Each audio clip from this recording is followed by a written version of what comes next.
Hello guys, this is your mentor Kennedy Malt, the founder of Malt FinTech Solutions. It's 12 a.m. in the morning, so I decided to do a little breakdown on the trade that I took on Crash 300. Let me get to it. From the analysis that I took on Crash 300, I found out that Crash 300 was on a 4-hour supply zone when the movement started. It was on a 4-hour supply zone, and it turns out that Crash 300 was expensive. The price was 2740, meaning that we had low demand and high supply, and also higher price. Therefore, the market used to this 4-hour supply zone to fuel the movement to the downside, to fuel the market movement to the downside, so that we can attract investors to buy our Crash 300. So what basically happened is that the market used this 4-hour supply to push the market to the downside, and when it did push the market to the downside, it left behind tons of imbalances, giving us a liquidity void right here. These imbalances were unfilled orders which were going to be filled at a later date. We further saw the market creating this fractal here, which gave us an SMC trap, or a trap for early sellers, as there was liquidity resting here in a form of imbalances and also in a form of this trend line liquidity right here that I forgot to mark. We further saw the market engineering liquidity in a form of relative equal highs below our supply zone right here, and then the market further created fractals to the downside in a form of a downtrend to this fresh 4-hour zone. So when the market got here, I wasn't active on the market, therefore it created us this mini chalk right here and gave us a risk entry which I did not take.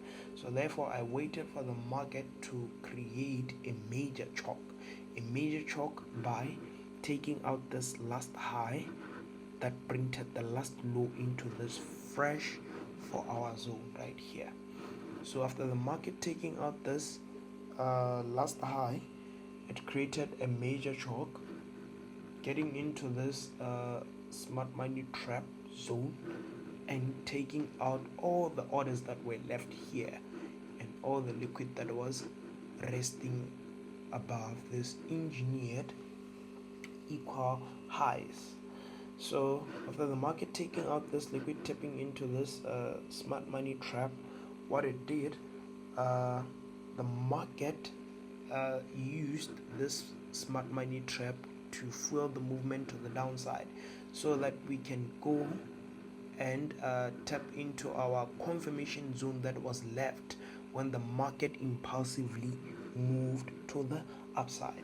So the market further engineered more equal lows right here, leaving behind some orders that were left unmitigated right here. So the market went up, but it failed to take up this high right here, meaning that the market had to go down and hunt down the liquid that was left here, or the money that was left there. It hunted down the liquid and used a form of pins to grab this liquidity, giving us a liquid pull, as some orders were pulled by this movement here. My first target was for me to target the last high that printed this last low into this confirmation zone, because this was the risk entry that I missed. Now this is the confirmation zone that the market gave me. My first target was the last high to print the last low, and then the second target was this last major high to print the last low into the zone, targeting that the market can take this, should or may take this last high right here to give me a flip, and also to get the liquid that is resting right here. So stay tuned as I'm about to show you how it flipped.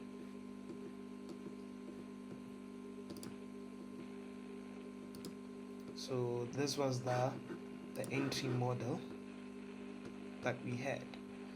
The market got into this invalid price entry model, which people call it a head and shoulder entry, because the market created a choke right here.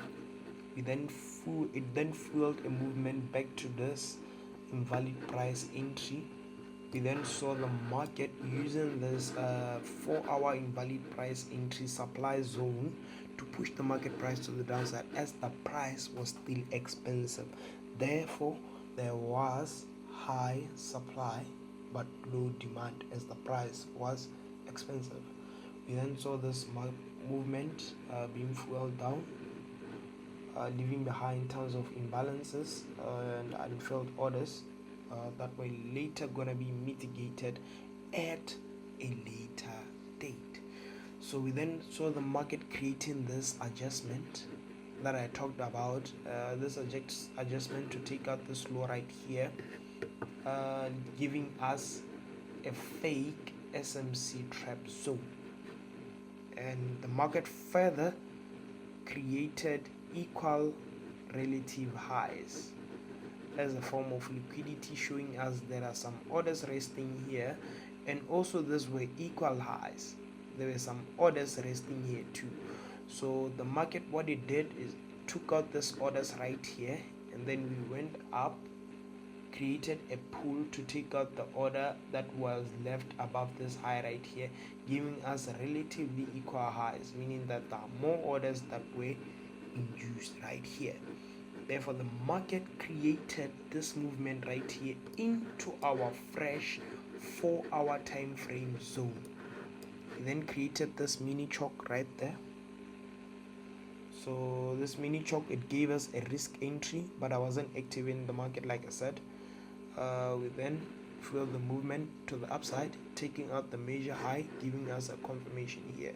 So as soon as the market got into here, that's when I got in, and then we got this impulsive movement, taking out our first target, and now our second target. My take profit was hit. The first take profit, the second take profit was hit. Now I'm waiting for the third take profit to be hit. So far so good. I'm satisfied with the reward. Therefore, I'm gonna close my trade. But in case if you wanna risk more, you can just hold up the trade up to here so that it can fill all this liquid void right there. Thank you for tuning in. Stay tuned for more educational content.